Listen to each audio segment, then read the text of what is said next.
Welcome to our journey through the revit modeling. In this video, we will explore the fascinating world of creating architecture worlds with precision.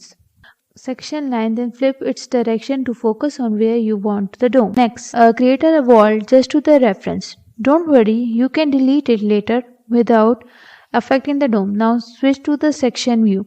And hide any unnecessary element to clear up the space. Now let's dive into creating the dome. Go to the component, then choose the genetic model, select revolution.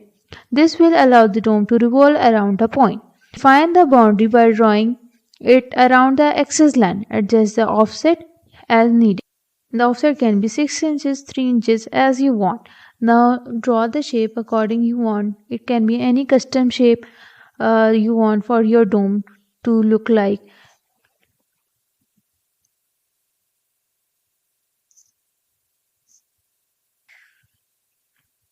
Make every shape clean clear so that it do not get any default later. Click on modify.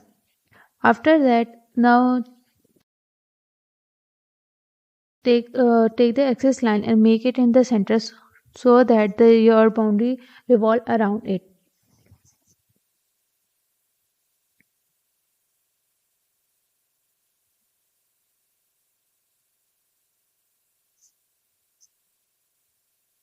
See, it is very easy now. With this technique, you can draw various custom shape effortlessly. Creativity score. Now we can also edit the revolution, and you can create a triangular dome or any custom shape by using this. Make the shape accordingly and take its offset, and do not create any external line because it creates problem.